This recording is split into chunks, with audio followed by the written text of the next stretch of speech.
the role of government.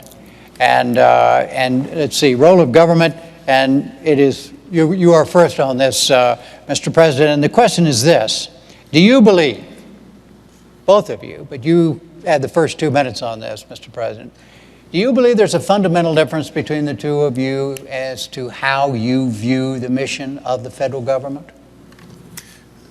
Well, I definitely think there are differences. The first role of the federal government is to keep the American people safe. That's its most basic function. And as Commander-in-Chief, that is something that I have worked on and thought about every single day that I've been in the Oval Office. But I also believe that government has the capacity, the federal government has the capacity to help open up opportunity and create ladders of opportunity and to create frameworks where the American people can succeed.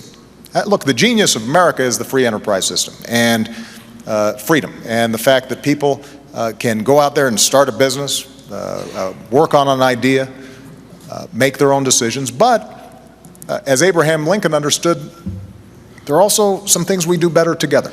So in the middle of the Civil War, Abraham Lincoln said, let's help to finance the Transcontinental Railroad. Let's start the National Academy of Sciences. Let's start land-grant colleges, because we want to give these gateways of opportunity for all Americans, because if all Americans are getting opportunity, we're all going to be better off. That doesn't restrict people's freedom, that enhances it. And so what I've tried to do as president is to apply those same principles. When it comes to education, what I've said is we've got to reform schools that are not working. We used something called race to the top. It wasn't a top-down approach, Governor. What we've said is to states, we'll give you more money if you initiate reforms. And as a consequence, you had 46 states around the country who have made a real difference. But what I've also said is let's hire another 100,000 math and science teachers to make sure we maintain our technological lead and our people are skilled and able to succeed. And hard-pressed states right now can't all do that. In fact, we've seen layoffs of hundreds of thousands of teachers over the last several years, and Governor Romney doesn't think we need more teachers. I do, because I think that that is the kind of investment where the federal government can help. It can't do it all, but it can make a difference. And as a consequence, we'll have a better trained workforce, and that will create jobs because companies want to locate in places where we've got a skilled workforce. 2 minutes, Governor, on the role of government. Your view. Well, first, I love great schools. Massachusetts, our schools are ranked #1 of all 50 states. And the key to great schools, great teachers. So I reject the idea that I don't believe in great teachers or more teachers. Every school district, every state should make that decision on their own. The role of government. Look behind us. The Constitution and the Declaration of Independence. The role of government is to promote and protect the principles of those documents. First, life and liberty. We have a responsibility to protect the lives and liberties of our people, and that means a military second to none. I do not believe in cutting our military. I believe in maintaining the strength of America's military. Second, in that line that says we are endowed by our Creator with our rights, I believe we must maintain our commitment to religious tolerance and freedom in this country. That statement also says that we are endowed by our Creator with the right to pursue happiness as we choose. I interpret that as, one, making sure that those people who are less fortunate and can't care for themselves are cared by one another. We're a nation that believes that we're all children of the same God, and we care for those that have difficulties, those that are elderly and have problems and challenges, those that are disabled. We care for them, and we look for discovery and innovation, all these things desired out of the American heart to provide the pursuit of happiness for our citizens. But we also believe in maintaining for individuals the right to pursue their dreams and not to have the government substitute itself for the rights of free individuals. And what we're seeing right now is, in my view, a trickle-down government approach, which has government thinking it can do a better job than free people pursuing their dreams, and it's not working. And the proof of that is 23 million people out of work. The proof of that is 1 out of 6 people in poverty. The proof of that is we've gone from 32 million on food stamps to 47 million on food stamps. The proof of that is that 50% of college graduates this year can't find work. We know that the path we're taking is not working. It's time for a new path. All right, let's go through some specifics in terms of how each of you views the role of government. Education. Does the federal government have a responsibility to improve the quality of public education in America? Well, the primary responsibility for education is of course, at the state and local level. But the federal government also can play a very important role. And I agree with Secretary Arne Duncan. It's some ideas he's put forward on Race to the Top, not all of them, but some of them I agree with, and congratulate him for pursuing that.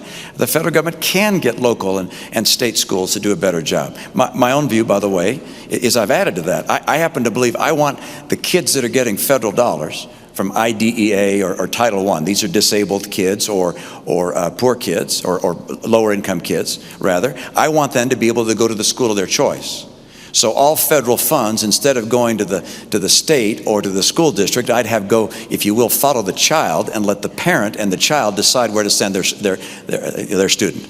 How do you see the federal government's responsibility to, as I say, to improve the quality of public education in this country? Well, as I've indicated, I think that it has a significant role to play. Through our Race to the Top program, we've worked with Republican and Democratic governors to initiate major reforms, and they're having an impact right now. Do you think you have a difference with your views and those of Governor Romney about education? And this is where budgets matter, because budgets reflect choices. So when Governor Romney indicates that he wants to cut taxes and potentially benefit folks like me and him, and to pay for it, we're having to initiate significant cuts in federal support for education. That makes a difference. You know, his running mate, Congressman Ryan, put forward a budget that reflects many of the principles that Governor Romney's talked about. And it wasn't very detailed. This seems to be a trend, but what it did do is to, if you extrapolated how much money we're talking about, you'd look at cutting the education budget by up to 20%. When it comes to community colleges, we are seeing great work done out there all over the country, because we have the opportunity to train people for jobs that exist right now. And one of the things I suspect Governor Romney and I probably agree on is getting businesses to work with community colleges so that they're setting up their training programs. Do you agree, Governor? Let me just finish the point. It's, by what, I suspect it'll be a small going very agreement. well in my state, by the way, yeah. Where they're partnering so that they're designing training programs, and people who are going through them know that there's a job waiting for them if they complete. Okay. That makes a big difference, but that requires some federal support. Let me just say one final example. When it comes to making college affordable, whether it's 2-year or 4-year, one of the things that I did as president was we were sending $60 billion to banks and lenders as middlemen for the student loan program, even though the loans were guaranteed. So there was no risk for the banks or the lenders, but they were taking billions out of the system. And we said, why not cut out the middleman? And as a consequence, what we've been able to do is to provide millions more students assistance, lower keep low interest rates on student loans. And this is an example of where our priorities make a difference. Governor Romney, I genuinely believe, cares about education. But when he tells a student that, you should borrow money from your parents to go to college, that indicates the degree to which there may not be as much of a focus on the fact that folks like myself, folks like Michelle, kids who attend University of Denver, just don't have that option. And for us to be able to make sure that they've got that opportunity and they can walk through that door, that is vitally important, not just to those kids. It's how we're going to grow this economy over the long term. We're running out of time, gentlemen. So you have a chance. Yes, respond to that. Yes, sir, Governor. Mr. President, you're entitled as a president to your own airplane and to your own house, but not to your own facts. All right, I'm not going to cut education funding. I don't have any plan to cut education funding, and grants that go to people going to college, I'm planning on continuing to grow. So I'm not planning on making changes there. But you make a very good point, which is that the place you put your money just makes a pretty clear indication of where your heart is. You put $90 billion into green jobs. And I'm all in favor of green energy. $90 billion. That would have hired 2 million teachers, $90 billion.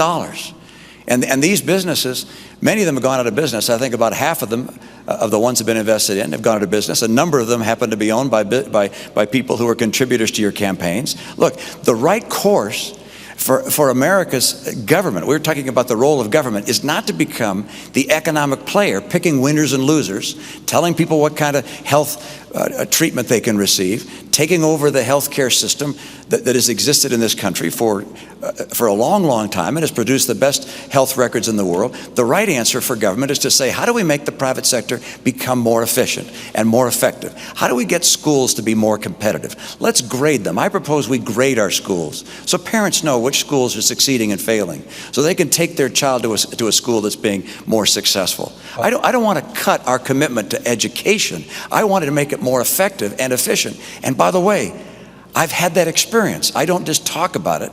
I've been there. Massachusetts schools are ranked #1 in the nation. This is not because I didn't have commitment to education. It's because I care about education for all of our kids.